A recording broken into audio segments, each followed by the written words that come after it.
Oi, pessoal. Vamos acabar então com esse assunto de como é que é constituído um átomo. Então, o que a gente já falou? A gente já falou que a gente vai usar o modelo de Rutherford e Bohr. A gente falou o núcleo, prótons e nêutrons, eletrosfera, elétrons, cada elétron viajando na sua camadinha eletrônica. Muito bem. Agora a gente pensa, já vimos o núcleo, já vimos as cargas, que os prótons são positivos, que os nêutrons não têm carga. Agora vamos dar uma olhadinha um pouquinho na eletrosfera. A eletrosfera é composta dos elétrons e esses elétrons estão nas suas camadas energéticas, camadas quantizadas. Esses elétrons, eles possuem uma energia determinada, vamos lembrar?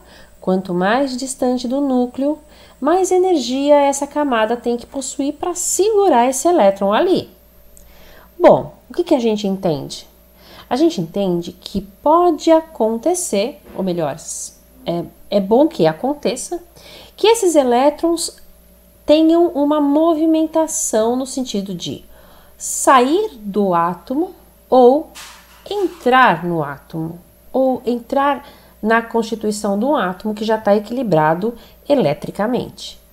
O que é um átomo eletricamente neutro? Eu tenho prótons e nêutrons na mesma quantidade, positivos e negativos.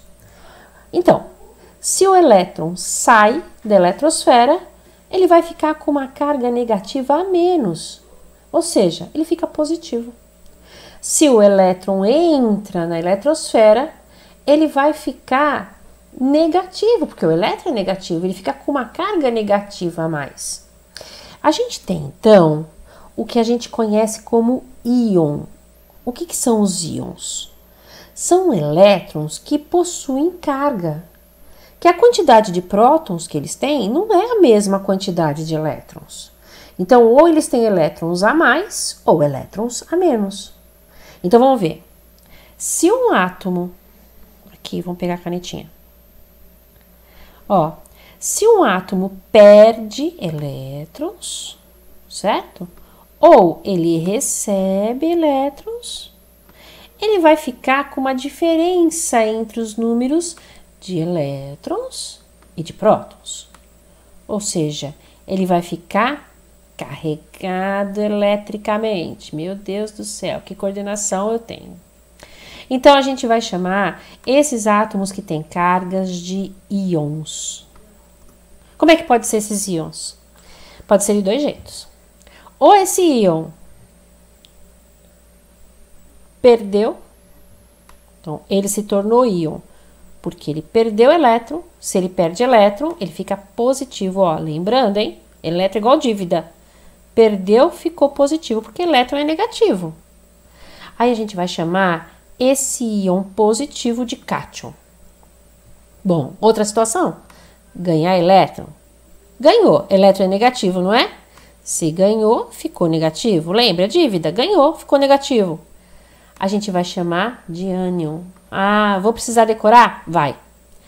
Íon positivo é cátion. Íon negativo é ânion, certo? Vamos ver como é que vai ficar a carga desses caras aí, ó. Agora dá para ficar mais fácil de entender com um exemplo. Vamos supor que eu tenha um átomo de sódio. Ó, por que eu vou chamar ele de átomo? Porque o número de prótons e o número de elétrons é igual. Ou seja, ele não tem carga. Positivo e negativo, cancelou. Muito bem. Aí ele se transforma num íon de sódio. Esse íon é um cátion. Por que ele é um cátion? Porque ele é positivo. Positivo por quê? Ah, porque ele, quando ele entrou em equilíbrio, eu vou mostrar para vocês isso depois com ligações químicas, ele perdeu um elétron. Ó, vamos reparar aqui, ó. Quantas cargas positivas ele tem? Uma. Então, ele perdeu um elétron. Então, se ele tinha 11, ele passou a ter 10. Os prótons mudaram? Não, porque se muda próton, ele não é mais sódio, lembra? Então, próton igual, só que perdeu um elétron. Perdeu um elétron e ficou positivo. Como é que eu sei a quantidade de elétrons que ele tem? Pego a quantidade de prótons e tiro a quantidade de cargas positivas que ele tem. Vai ficar incoerente a princípio? Ó, vou tirar, porque ele está positivo. Porque eu tenho que lembrar que o elétron é negativo. Então, eu vou tirar as coisas que estão positivas aqui. Vamos dar uma olhada no exemplo do flúor. Flúor, átomo. Por que átomo? Porque átomo não tem carga, ó. Elétron e próton igual. Continua sendo flúor? Continua. Então, ele continua tendo 9 prótons. Só que agora ele tem uma carga negativa aqui, ó. Será que eu consigo desenhar uma seta? Não. Ele tem uma carga negativa aqui. Negativo, elétron. Elétron chegou. Tudo que é negativo é porque ganhou elétron. Tinha 9, ganhou 1, ficou com 10. Então, agora ele é um ânion. Por que ânion? Porque tem um elétron a mais, certo? Elétron a menos, cátion, positivo. Elétron a mais, ânion, negativo.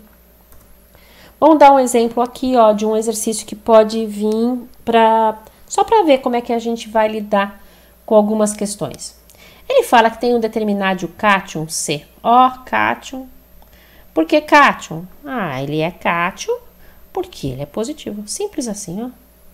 Ele chamou de cátion porque o C tem uma carga aqui.